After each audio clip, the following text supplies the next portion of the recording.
So mga famla, nandito kami sa property located po dito sa San Pablo City, Laguna. At yan po ay may bakod na po. Dati pong alagaan ng manok na panabong. Nagariendo po mga lansones. Ito po ay located po dito sa Barangay San Juan, San Pablo City, Laguna. Ayan po, mountain view po. Kita po ang Mount Banahaw. Yan, may kalapit din pong farm po ng panabong na manok. So tara, pasok tayo. Medyo may kasukalan nga lang po. Yan po ay madami pong tanim na lansones at rambutan. May niyog, may saging. Kasalukuyan nga may mga tipi pa po ng manok pa hindi na po inalis. Ano po kaya yan? Kasama na din po yan pag nabili. Yan, kasama na din po nga daw yan. Hindi na po inalis nung umupa dito. Medyo masukal po mga farmland ang property. Ito po ay may layo na 2 kilometers po. Galing po sa highway at saka sa BIR at 2.5 kilometers naman po from SM Lucena. Estimated po mga 5 kilometers ang layo sa bayan ng San Pablo City. So kung makikita nyo, dati nga po itong pinagmanukan. Kita po ang bundok ng Banahaw at kitang-kita nyo naman po ang mga puno ng lansones at rambutan. Ito po ay 6,000 square meter po.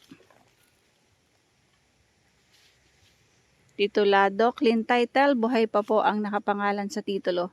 Flat po ang property, hindi po binabaha, may linya ng kuryente, may linya ng tubig, may signal po ang cellphone at internet connection. Yan, sakop pa po yan ng property. So, titingnan ko kung kaya kong malibot dahil medyo masukal.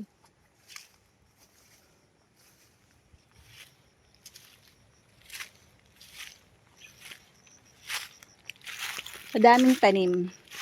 Ang lansones po nito, estimated ko siguro may 100 puno. Rambutan, madami din.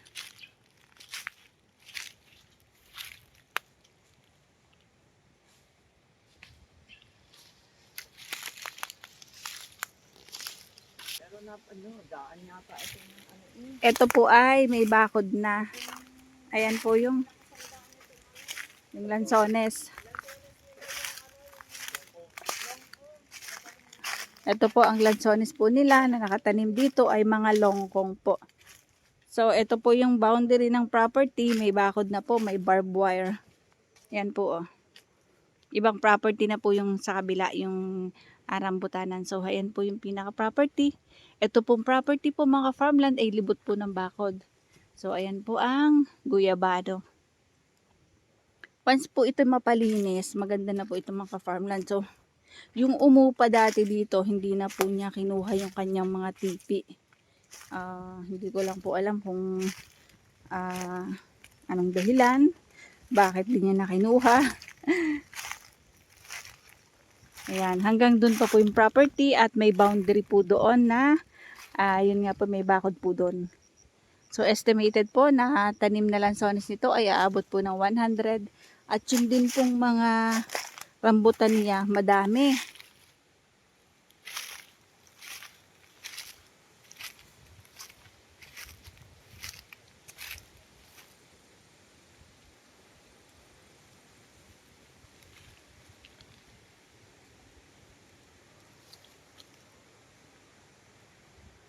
Ito po ay malapit po sa bayan.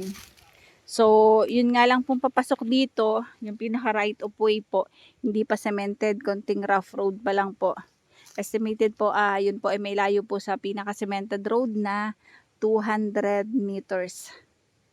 So, ayan ang linya ng kuryente. At ang niyog nito, aabot more or less ng nasa 15 peraso. 15 puno. Madami po ang lansones at ang niyog. Lansones at rambutan. Gaya po nito, ito po ay puno ng lansones.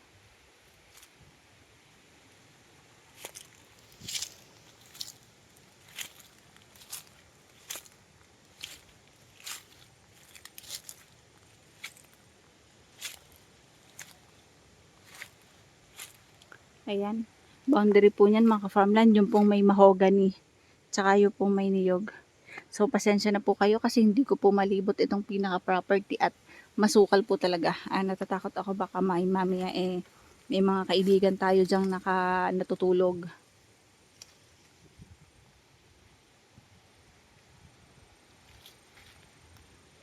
Dito medyo mahawan-hawan. Pwede ko pong ipakita sa inyo dito sa area na ito.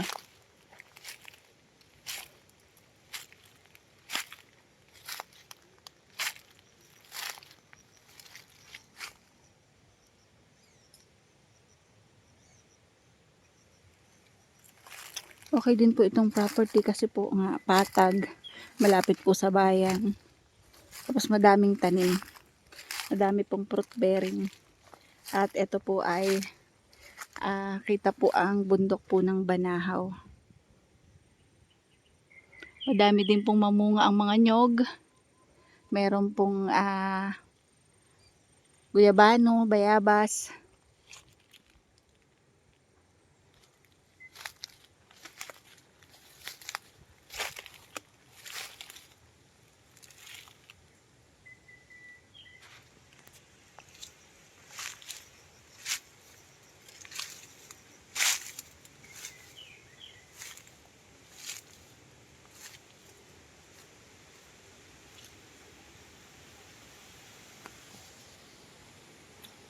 Try kong punta sa may area doon para maipakita ko sa inyo yung mga boundary. So, ayan po. Ito po yung libot ng bakod. Bakod na barbed wire po. So, ibang property na po yung may paborol na yon.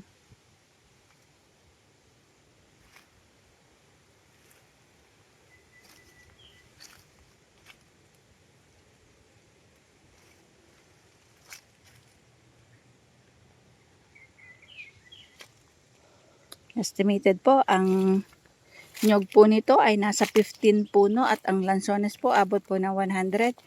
And then, ang rambutan po ay mga 30 puno ng rambutan. Nasasabid ako. Ayan, medyo hawan doon sa part doon, kaya pupunta po ako doon.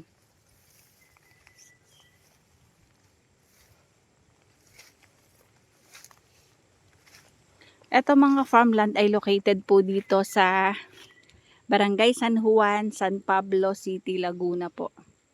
Ayan po yung boundary ng property, meron pong bakod.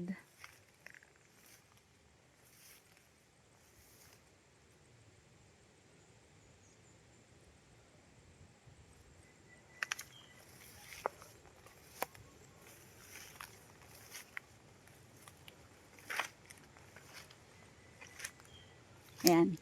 Ibang puno ay ibang property na po yung kabila, yung may mga mahogany tsaka po yung may kubo dyan.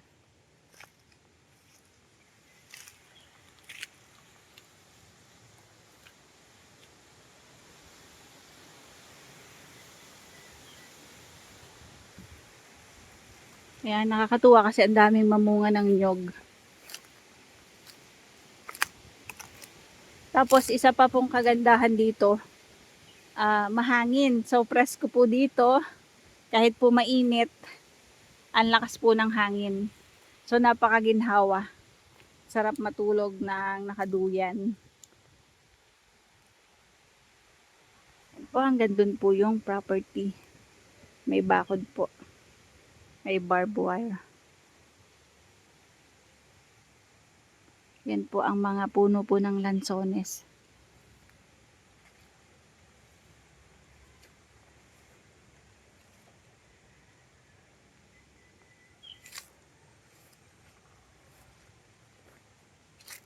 Ayan po ang view ng bundok.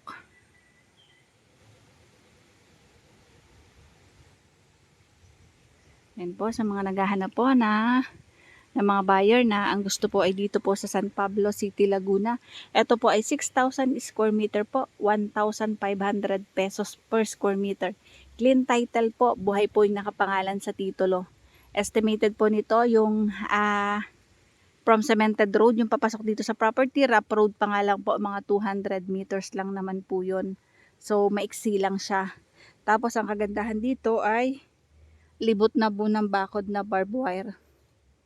Yan, yung po mga tipi, naiwanan na po nung umupa dito. May mountain view po. Ayan po ang mga lansones, niyog, rambutan, may bayabas, may guyabano. So may dati po ngang pahingahan yung naupa dito. Patag po ang property. Hindi din po binabaha kasi medyo pataas po itong area. Hindi na po kasama yung paburol na yon. Hanggang dyan lang po yung bakod. Tapos ayan po, may bakod din. Ito mga ka-farmland po ay 6,000 square meter at 1,500 pesos per square meter, malapit po sa bayan. Malapit po sa highway, malapit sa SM.